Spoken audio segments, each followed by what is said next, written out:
And welcome back to End Zone Focus. I recently met a young couple going through some major health issues which have become increasingly challenging over recent years. Robbie Ritchie has a rare brain condition which was diagnosed when he was still a teenager, but the seizures which go with it have been increasing, and every year that goes by increases the possibility that the condition might kill him. Robbie's prognosis is still uncertain, but the opportunity has now opened up for him to have surgery, which could be the life-saving miracle that he needs. The treatment's only available in Germany at the International Neuroscience Institute in Hanover, and the procedure's very expensive. But his application has been accepted, and he's due to fly out of New Zealand in a couple of weeks. So how are he and his wife Jacqui coping with everything that's going on, looking after their young children as well as each other, not to mention raising the six-figure sum they need for the surgery? I caught up with them to find out just a couple of days ago. Great. Well, thank you both very much for coming in, spending time. I know it's not always easy. Let's start at the very basic. Tell me a little bit about your condition. What is it? So what I've got is pretty rare, or the size of what I've got is pretty rare. It's enlarged blood vessels and arteries, and mine's on the right side of my brain. It's around 3 by 4 by 6 centimetres squared, or thereabouts. So it's not something that any doctors in New Zealand would consider operating on. Sorry, you got the size wrong. I have got the size wrong. 4 by 5 by 6 centimetres squared. Yeah. So doctors are going to see it and go, we could have operated on it if it was 3 centimetres. Sorry. So it's big. Yeah. No, yes. I've seen the MRI scan of it, and it's like a tree trunk, sort of winding through your brain. So what effect does that have? What it is, because those are arteries that you're talking about there, and those are so enlarged, it's like it's stretching the skin of them, or the size of them, like a balloon stretches, and because those walls get thinner, that's where the risk of having a brain hemorrhage comes in. So I do have to watch things like overexertion, trying to make sure nobody punches me in the head or I get a bang to the head with anything. So yeah, things like that I have to try and avoid. But that's what those big balloony wiggly things are. Yeah. But in the meantime, it does affect your day-to-day life. I get a feeling in the left side of my face, because the right side controls the left side, which is like a pulling on my cheek back towards my ear. Now that's something that I get. It's called an aura, not like aura like, but an aura like yeah. So I deal with that every day, but there's like an intensity level with that sort of thing. So if I'm going to have a seizure, it'll be very strong, and then my head starts jerking towards the left like that, and then my body follows. But I can get myself into a safe place usually. Like I have a decent amount of warning before I'm going to have it. So it does affect me on a day-to-day, but it also affects us and our family on a bigger level. So yeah.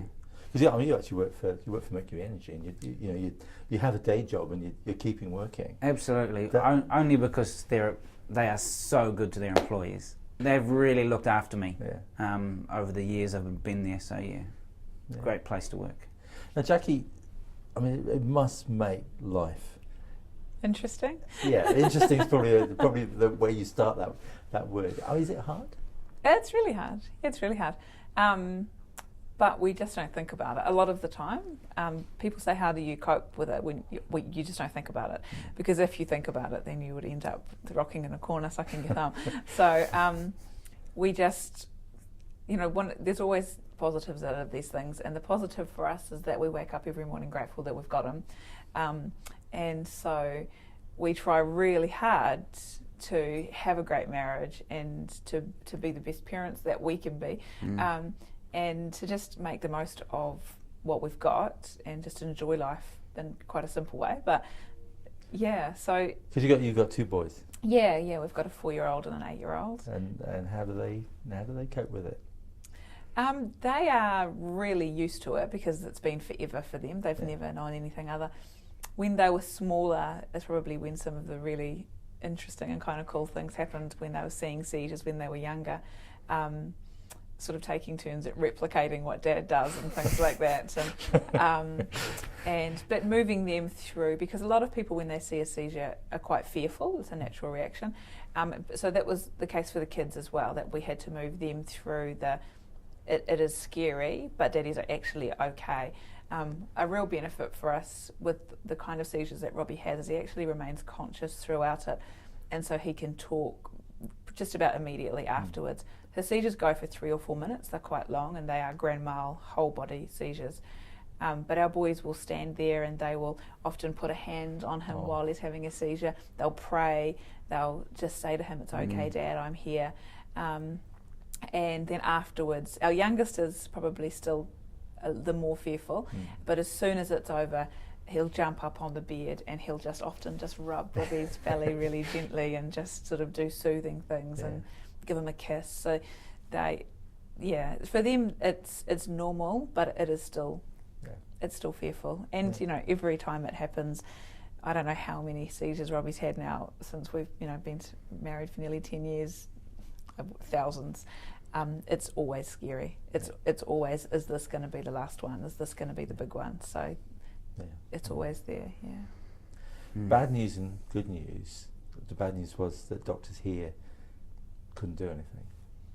But the good news, so after seeing a documentary on another program about a cop from Waikato that went over to this place here in Germany and was able to get a tumour removed. He had an operation in New Zealand, but Dad said, well, we can only remove this small amount and you're going to have to deal with the rest of it, a couple of years to live. But he's gone to Germany. They've removed the entire thing out of his brain, and I was speaking to him just the other day, and he's got a letter saying he got the all clear. Wow. So after seeing that, we got in touch with this place in Germany, and ever since then it's just been faith, hope, and God's opened the doors all the way. So, because you're having to pay for the operation yourself. Oh yeah, there's and it comes at a sizable cost. So yeah, but then I have an amazing wife who is really, really clever and good at what she does, and has organised. Like, I'm sort of sitting in the middle of everything, and everything's going around me. But she's running a big team of people that are all doing lots of stuff to fundraisers and stuff to get the money together so we can get there as a family.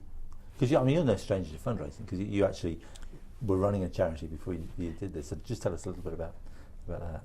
Yeah, so Bellyful cooks and delivers free meals to families with new babies. But so I started Bellyful from scratch. So I guess the idea of starting with nothing it's kind of our life, It doesn't scare me at all. And I just get for me, it's always been a matter of, if God wants it to happen, it's going to happen. So, and if it doesn't happen, well, then we're not meant to go. So I've really, we just pray continuously, God, open the doors if you want them open, close them if you don't. Just make it clear for us, please, And so I just really have believed. The same with Bellyful. Bellyful for me was something I really felt like God told us to do it. Said, this is what I want you to do. And so we did it. And it's the same with this when this opportunity, we saw it on the TV, I just had a really strong feeling that it was the right thing to do. Robbie had a really strong feeling, really felt that God had said to him, this is my opportunity to heal you. And so the rest of it for me is just, I know that people want people to have a good life. People that are actually good. People want to support each other in this kind of thing. And, if you need $100,000, you ask 100,000 people for $1 each. So, and I just knew that there would be a way for this to happen.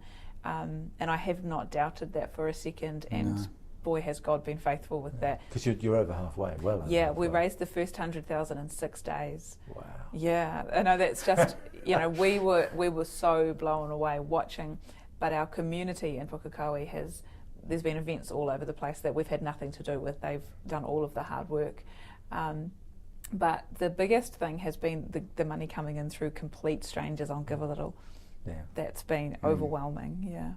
That must make you feel, I don't know, special? It must make you, I mean, the fact that so many people are willing to give. Yes, but I think it's also keeping your feet on the ground and knowing that when I first found out that this could be possible, I asked God, as I do ask God about a lot of stuff, and I don't know, people obviously hear from God in a lot of different ways. For me, it's that voice, it's that still voice, you know, that you can really focus on. And normally when I ask God for something, He says, "Nah, this is you, don't do it."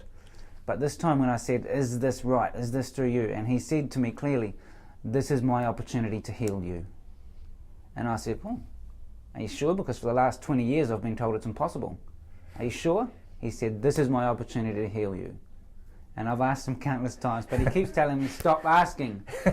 So while it you may say it feel a little bit special, it's the thing that God's opening the doors, and that's the thing that's really given me the faith to push through this. Is that the money's coming in, you know, the support is there, all the events that have been organised to raise money have been done not just by the group of people that we have doing it, but schools in the community, just businesses just doing these things, and at the end of it saying, "Oh, here's what we've raised," off their own back, you know.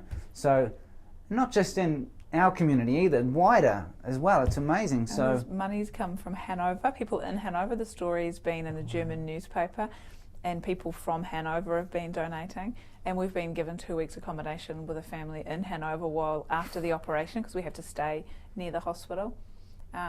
But just really lovely things too, like our lawnmower guy arrived yesterday and we went to pay him and he said no.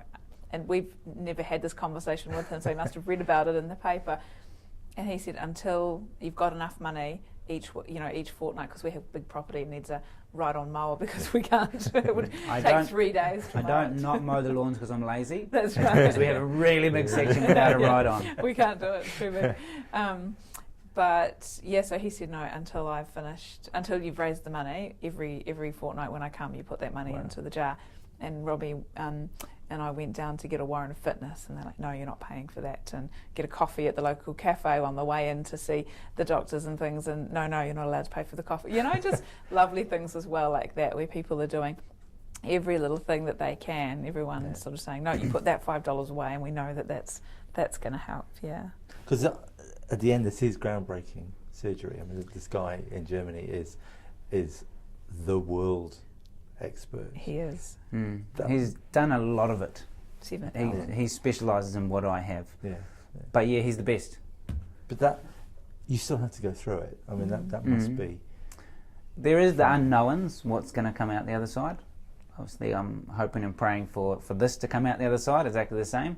But there are real risks that we've had to weigh up, as in what's more important to us. The fact that I might come out the other side not quite who I am, but have a much longer life with my children and Jacqui, as opposed to a expected or shortened life expectancy, and living with what I have. But we're faithful that God is going to come through in this one. Really faithful. Just the thing that really strikes me about the pair of you is that trust that you have in God. It's palpable. I can touch it. There's a lot of things I think in the past that we've been through that God has really come through, and when we've needed things, when we've been in that time of need, He's gone bang, here you go. And we only got saved at 26 years old, each of us, I think. And I think for each of us, God literally saved our lives. You know, like for me personally, I know that God, the trust in God, I know that if God didn't pull me up out of the dark hole I was in, I don't know where our lives would be now. So it is a tangible thing for us that God has changed our lives, that we know what He can do. We've seen it at work in our own lives. We've seen Him turn our lives around dramatically, majorly. We've seen God save our marriage, you know, as new Christians. 3 months into it, we nearly lost our marriage, you know, in the very early days as non-Christians. And luckily we got saved not long after that. So for us, trust in God is it just is, isn't it? It just, Yeah. he is everything. He's all that there is. So what's the timescale now? Because you already have a date for the operation, which Yes. is 13th of August. 13th of August, which isn't very far away. No. So we leave on the 5th. So you still need to raise some funds Yeah. to get you there, and Yeah. because you have the money for the operation, but it's all the other stuff that. Yeah. And this is actually one of two. He has to have the same procedure twice.